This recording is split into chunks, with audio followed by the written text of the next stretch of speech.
በረከቱን፣ ጸበሉን፣ ማሩን ኑ ቅመሱ ብላ ቅድስት ቤተ ክርስቲያን ጥሪዋን ታስተላልፋለች። እንኳን ለጌታችን ለመድኃኒታችን ለኢየሱስ ክርስቶስ 8ኛው ሳምንት ሆሳዕና በዓል እንኳን አደረሳችሁ፣ እንኳን አደረሰን ነው የምንለው።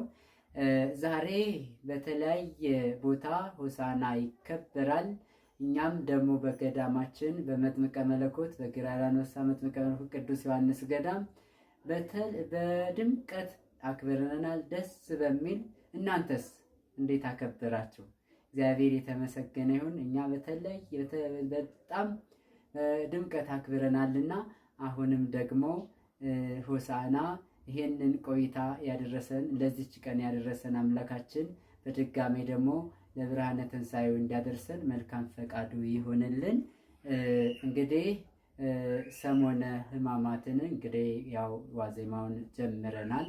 ሰሞነ ሕማማትን ደግሞ የጌታችንን ሕማሙን እያሰብን ችንካሩን እያሰብን ግርፋቱን እያሰብን ግርፋቱን 6666 ጅራፍ የተገረፈውን እያሰብን እያዘንን እያለቀስን በስግደት በጸሎት አብረን እንድናሳልፍ ቅድስት ቤተ ክርስቲያን በዚሁ ጥሪዋን ታስተላልፋለች ማለት ነው። እግዚአብሔር የተመሰገነ ይሁን። በሰላም ያስጀመረን አምላክ በሰላም እንዲያስፈጽመን ቅዱስ ፈቃዱ ይሆንልን። እንግዲህ ደግሞ ዛሬ እግዚአብሔር ይመስገን ሆሳዕና ነው። የሆሳዕናን መዝሙር ሁላችንም አብረን እንዘምር።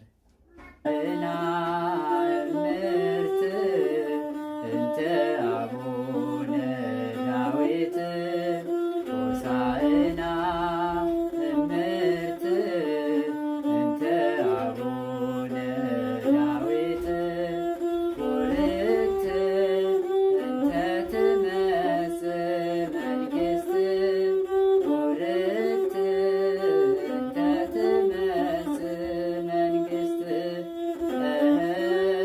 ቡርክት እንተ ትመጽእ መንግሥት ቡርክት እንተ ትመጽእ መንግሥት ሆሳዕና ምርት እንተ አቡነ ዳዊት ሆሳዕና ምርት እንተ አቡነ ዳዊት ቡርክት እንተ ትመጽእ መንግሥት ቡርክት እንተ ትመጽእ መንግሥት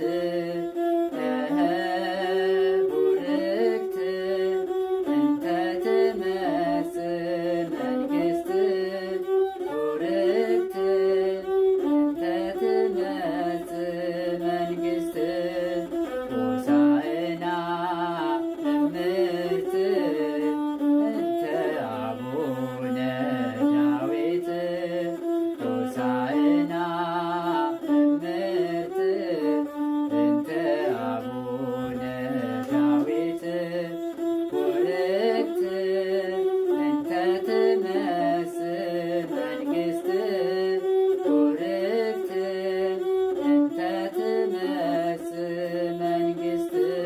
ዝማሬያችንን ይቀበለን። እንግዲህ በግራር አንበሳ መጥምቀ መለኮት ቅዱስ ዮሐንስ የዛሬ 20 ቀን በ26 ማለት ነው ከዋዜማው ጀምራችሁ በልዩ ድምቀት በዓልን ትንሣኤንም በዛው እናከብራለን ማለት ነው። ሁላችሁም በገዳማችን በግራር አንበሳ በመጥምቀ መለኮት ቦታ ተገኝታችሁ በረከቱን፣ ጸበሉን፣ ማሩን ኑ ቅመሱ ብላ ቅድስት ቤተ ክርስቲያን ጥሪዋን ታስተላልፋለች። ሁላችሁም የዛ የበረከት ተካፋይ እንድትሆኑ በመጥምቀ መለኮት በቅዱስ ዮሐንስ ስም እናሳስባለን ማለት ነው። እስከዛች ድረስ በሰላም ያገናኘን።